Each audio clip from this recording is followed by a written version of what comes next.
Happy after Christmas, before New Year's sort of weird limbo world we live in, right? Yeah.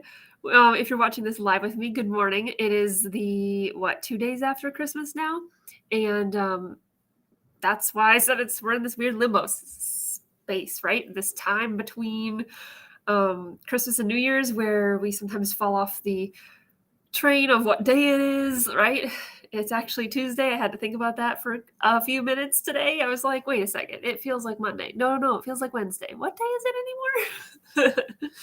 But good morning to you. If you are here with me, you should say good morning. I would love to connect with you. But today we're going to talk about concert planning. Should I have a theme for my concert? And the reason we're talking about that is because I am in the throes of it today. I am planning concert material for springtime for some of my homeschool choirs, and I'm super excited to be getting going with that and purchasing music and all that jazz. So I thought, hey, it's something that we should talk about. But concert planning, it can be really challenging, right? Because there's so many things you have to think about. You have to think about the level that your students are at, in terms of challenging parts of it, right? You have to think about the text. You have to think about how many students you have and what types of voicing you have, right? Whether you have boys whose voices have changed, whether you have boys whose voices haven't changed, whether you have girls who can sing higher than maybe, like if you have a middle school group, they're not going to sing quite as high, things like that, right? There's so many pieces. Those are just the pedagogical pieces. Those aren't even the philosophical things, like, oh, I want my audience to take away this from the concert, or I want my students to gain that from the concert, right? There's so many pieces that go into concert planning. I spend weeks planning concerts, and I've actually done one-on-one sessions with people where we figure out, what should I plan, right? Especially new teachers, this can be a really big challenge because you're trying to figure out where your students are at and how to teach them well and meet their needs, but you're also trying to figure out how can you serve your audience, right?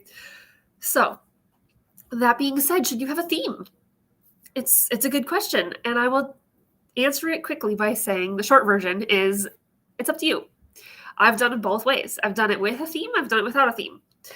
At Christmas time, I try to have a theme personally, because I find that it's really helpful to have this kind of thread going through our time, right? People's thoughts as they're listening to each of the pieces.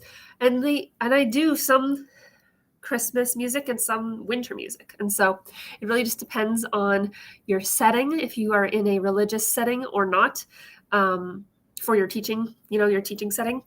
But I love to have a theme. One year I had a Light the World theme for Christmas time, and there's so many different ways and directions you can take that.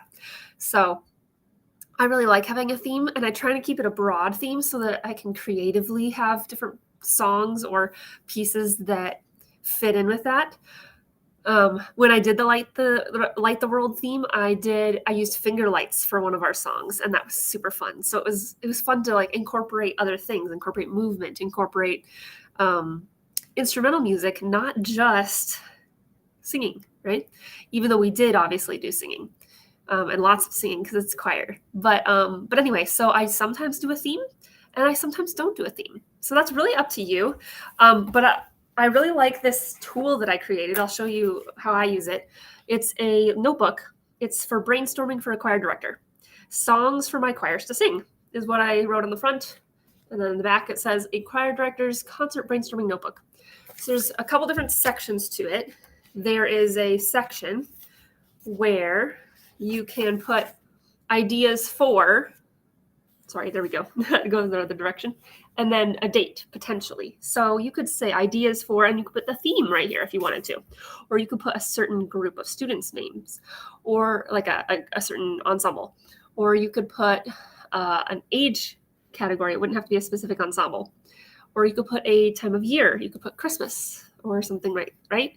All sorts of ideas. And then there's ways you can categorize, I guess, if you will, the songs that you're finding, so that you can figure out later where to find them, and use maybe the cost if you have a budget restriction, or a voicing if you are looking for specific Oh, it needs to be two-part, or it needs to be SAB or something like that. So that's the one section. Another section later on is by ensemble. So you can have your ensemble written at the top, and then obviously this could be more of the planning and the actual, okay, here's what they're actually going to do. This is how I use this section because I find that really helpful. And then at the back, I have a contact info section where you can use that to write down accompanist names or parent volunteers or something like that. And there's a category for how much you're going to compensate them for. And then at the very, very back, there's just some blank pages. You can use that for brainstorming. Maybe you're doing blocking if you're doing some more theatrical type of stuff, or you just need it for doodling, or you need it for whatever, right? There's some blank pages at the back for that. So if you find something like this useful, this has been really helpful for me because sometimes I just need to literally get it out physically on paper. Even though I do a lot of my data keeping on digital forms, it's really helpful for me to actually write stuff down physically. And I have better success that way. So if that's useful for you, I dropped a link for that in the description of this video. So you can go check that out there. I also put some places that I find music, and I put places that I find affordable music because I am usually limited by a specific budget when I'm buying choir music. So you can check that out there too. But short answer, yes, you can have a theme, but you don't have to. I hope that my talking a little bit about themes gives you a little bit of inspiration as you are hopefully thinking towards the spring, if you're watching this live or whenever, if you're thinking about Christmas or all sorts of different times of year. All right, be blessed, and I'll catch you again next week. Bye for now.